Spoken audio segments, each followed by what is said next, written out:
तो आज मैं इस वीडियो में बात करने वाला हूं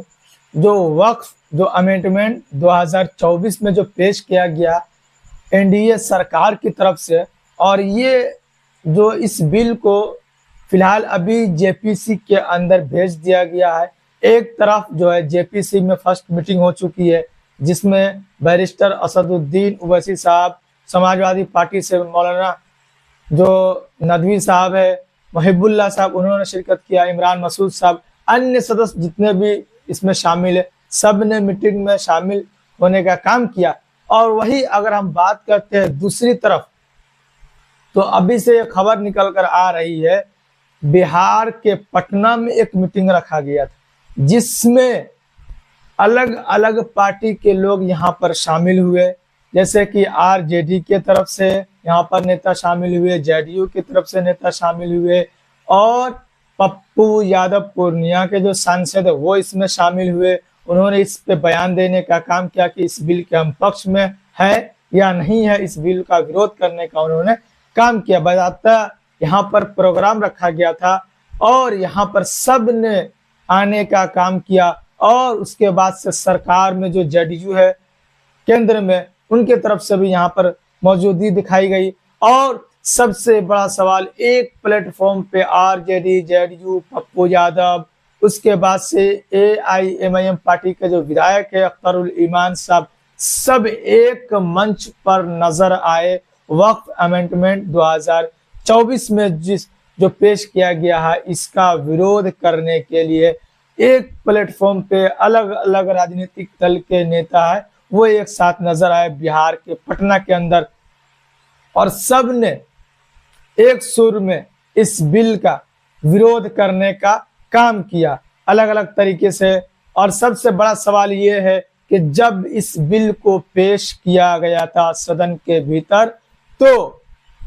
ललन बाबू जो नीतीश कुमार जनता दल यूनाइटेड के सांसद है और मंत्री है उनके तरफ से बहुत ही इसके बारे में जो बिल के बारे में बताया गया कि किसी को इस बिल से खतरा नहीं होने वाली है, ये बिल अच्छा के लिए पेश किया जा रहा है। लेकिन उसके दिन और आज के दिन की अगर हम बात करते तो बहुत ही फर्क महसूस होता है। उस दिन ललन बाबू दहाड़ रहे थे, ऐसा लग रहा था कि सारा जो है जिम्मेदारी पार्टी की इनके ऊपर है और ये जो बोलेंगे वही हो जाएगा। लेकिन जैसे ये बिल जेपीसी में गया, हंगामा हुआ और बाहर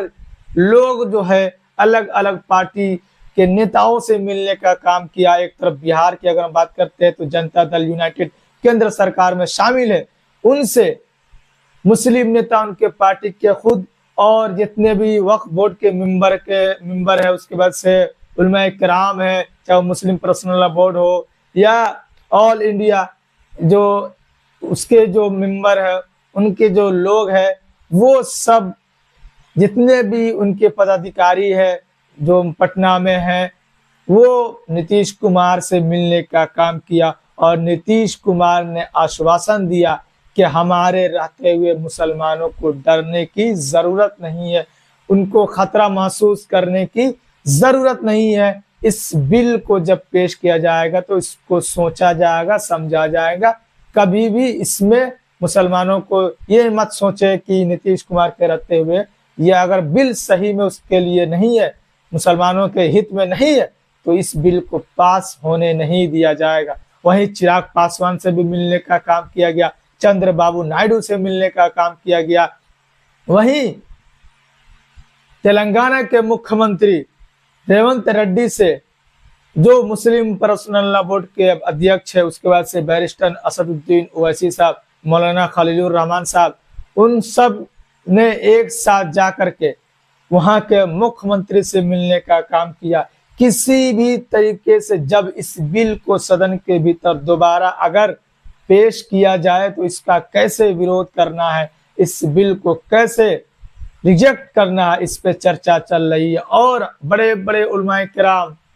चाहे वो किसी भी प्लेटफॉर्म के हो, चाहे शिया हो, सुन्नी हो या किसी भी प्लेटफॉर्म के हो, वक्फ बोर्ड के मेंबर हो गए, सब ने एक सुर में आवाज उठाने का काम किया कि हम इस बिल का पुरजोर तरीके से इसका मुखालिफत करते हैं। ये बिल नहीं आनी चाहिए, चाहे हमें जो करना पड़े, आंदोलन करना पड़े, या किसी सरकार में जो अभी शामिल है, अलग अलग पार्टी, अलग अलग दल, उनके प्रमुख से अगर हमें बात करने की जरूरत पड़े तो हम उनसे बात करेंगे। अगर जेपीसी के अध्यक्ष, जो जेपीसी की मीटिंग चल रही है, अगर उनमें हमें शामिल किया जाएगा, हमें बुलाया जाएगा अपनी बात को रखने के लिए, तो हम वहां जाएंगे। चाहे हमें जहां जाने की जरूरत पड़े हम वहां जाएंगे, लेकिन इस बिल को पास नहीं देने,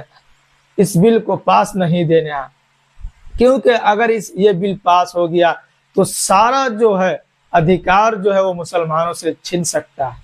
जो वक्फ बोर्ड का जो अधिकार है वो छीन सकता, सिर्फ कागजों पे दिखाई देगा वक्फ बोर्ड, और सारा जो पावर है वो एक जिला अधिकारी के हाथ में जा सकता है। और जब ये जिला अधिकारी के हाथ में जाएगा तो फिर गवर्नमेंट को आसानी होगी किसी भी जमीन को, किसी भी प्रॉपर्टी को अपने पक्ष में, अपने उसको गवर्नमेंट की ये साबित करना उनके लिए आसान हो जाएगा। जब जिला अधिकारी कहा जाता है, बैरिस्टर असदुद्दीन ओवैसी साहब हमेशा ये आवाज उठाते हैं कि कोई भी जिला अधिकारी सरकार के खिलाफ काम नहीं कर पाएगा। जब उनको पूरा अधिकार दे दिया जाएगा तो सरकार अपने मनमाने हिसाब से, मनमाने तौर तरीके से वो जिला अधिकारी से काम करा सकते हैं। हमारी पुरानी पुरानी मस्जिदों को शहीद कर दिया जाएगा, छीन लिया जाएगा, पुरानी पुरानी जो इमारतें हैं उनको छीन लिया जाएगा, दरगाहें, खानकाहों को छीन लिया जाएगा। बहुत सारी ऐसी जो प्रॉपर्टी है जो जिसकी कागजात हमारे पास नहीं होते, बहुत 400 साल, 500 साल। तो ये सब जो मुद्दा है, और देश में अभी एक अलग माहौल अभी देखने को मिल रहा है। देश के अलग अलग कोने में, चाहे वो तमिलनाडु के मुख्यमंत्री से मिलने का काम किया गया, केरल के मुख्यमंत्री से मिलने का काम किया गया, तो इमारत शरिया और मुस्लिम पर्सनल लॉ बोर्ड के जहां जहां ऑफिस है, जहां जहां ये सक्रिय, ये पूरे देश में ये सक्रिय है, तो उनके मेंबर, उनके जहां भी प्रदेश जो उनकी कमेटी है, वो सब अपने अपने प्रदेश के सर्वोसरा से मिलने का काम किए हैं, उनके मुख्यमंत्री से मिलने का काम किए हैं कि इस बिल को किसी भी तरीके से रोका जाए,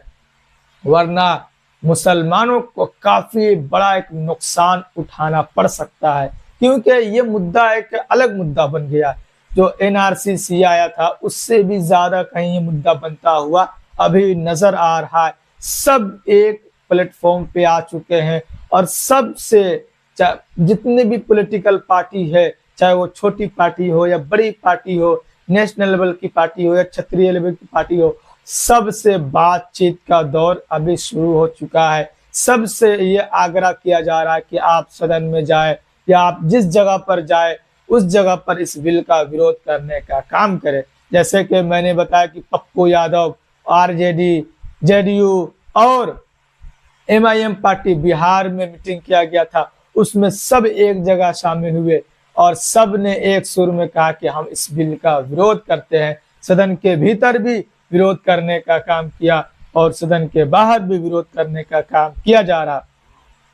और ये एक मुसलमानों पर प्रहार किया जा रहा सरकार के तरफ से। ये कितनी जल्दीबाजी में इस बिल को लाया गया। अभी लगभग सरकार को मैंने 3 महीने भी नहीं हुए हैं, और उसके बाद से आनन फानन में इस बिल को पेश करने की क्या जरूरत पड़ गई। एक तरीके से कहीं ना कहीं मुसलमानों को ये कमजोर करने की कोशिश चल रही है, साजिश चल रही है, और इसमें एक अहम रोल जो है वो अदा कर सकते हैं चंद्रबाबू नायडू, जो मुसलमानों के लिए हमेशा सॉफ्ट कॉर्नर अपनाते हैं, और मुसलमानों का भी उनके तरफ झुकाव होता है और उनका भी झुकाव मुसलमानों की तरफ होता है। और दूसरे दल की अगर बात करते हैं तो बिहार के नीतीश कुमार से, और इनका भी मुसलमानों की तरफ झुकाव होता है, और इसलिए नीतीश कुमार से जितने भी उलमाए कराम है बिहार के,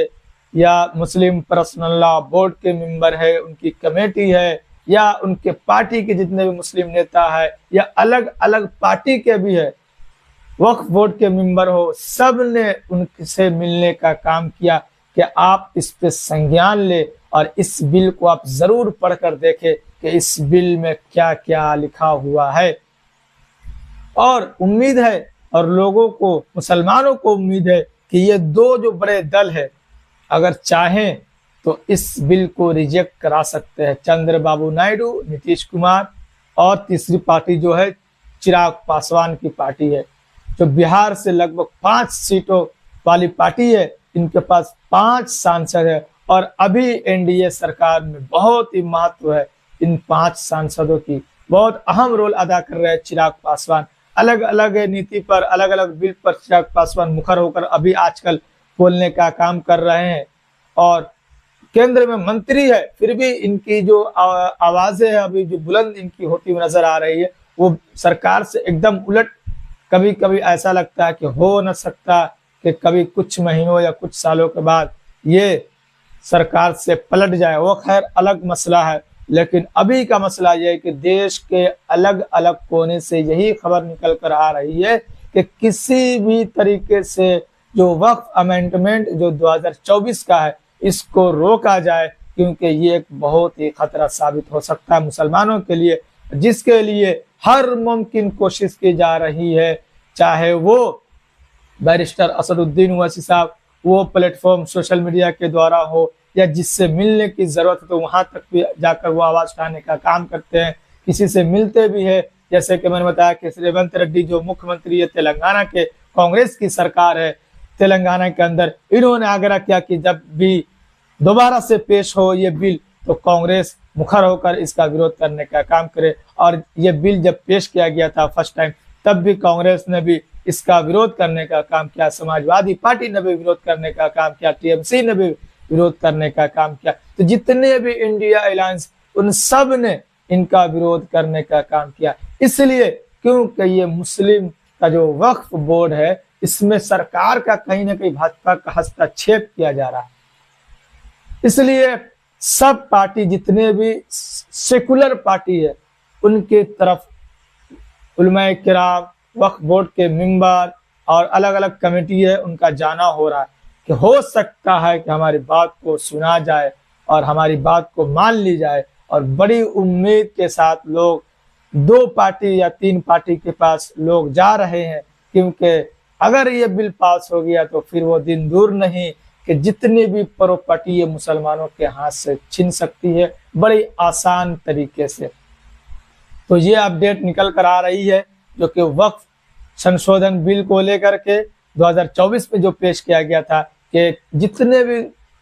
मतभेद हो सकते हैं अलग अलग पार्टी के बीच, लेकिन जब वक्त पड़ती है सबको एक साथ रहने की, एकजुट होने की, तो अभी हर पार्टी, हर दल के नेता एक साथ एक प्लेटफॉर्म पे नजर आ रहे हैं। विपक्षी दल के जितने भी दल है, जितने भी नेता है, चाहे वो मुस्लिम समाज से ताल्लुक रखते हो या गैर मुस्लिम समाज से ताल्लुक रखते हो, सब एक प्लेटफॉर्म पे अभी नजर आ रहे हैं। और यही होनी भी चाहिए, क्योंकि मुसलमानों ने झोली भर भर कर वोट देने का काम किया गया है 2024 लोकसभा के चुनाव में। तो ये अपडेट जो कि देश के अलग अलग कोने से निकल कर आ रही है, चाहे वो तमिलनाडु हो, केरल हो, चाहे वो तेलंगाना हो, चाहे वो झारखंड हो, चाहे वो महाराष्ट्र हो, चाहे वो उत्तर प्रदेश हो, किसी भी जगह आप देख ले, हर जगह से यही खबर निकल कर आ रही है, हर जगह से, कि किसी भी तरीके से इस बिल को पास नहीं होने देना है। तो उम्मीद है कि जब बिल पेश किया जाएगा दोबारा से संसद के भीतर, पार्लियामेंट के भीतर, तो इस बिल को रिजेक्ट करने का कोशिश किया जाएगा। अभी फिलहाल जेपीसी के भीतर इस बिल को भेजा गया है और एक फर्स्ट टाइम जो है पहली बार जेपीसी की मीटिंग हो चुकी है और इस मीटिंग में बहुत हंगामा हुआ, बवाल हुआ, फिलहाल इसको स्थगित कर दिया गया। फिर दूसरी बार जब मीटिंग होगी तो क्या खबर निकल कर आती है इस वक्त अमेंडमेंट 2024 बिल को लेकर के, जो भी अपडेट होगा वो मैं अब तक डिटेल्स में पहुंचाने की कोशिश करूंगा। इसी तरीके का वीडियो पाने के लिए आप मेरे चैनल को भी सब्सक्राइब कर सकते हैं ताकि जेन्युइन वीडियो अब तक पहुंचता रहे। फिर आपसे मिलते हैं किसी और दिन, किसी और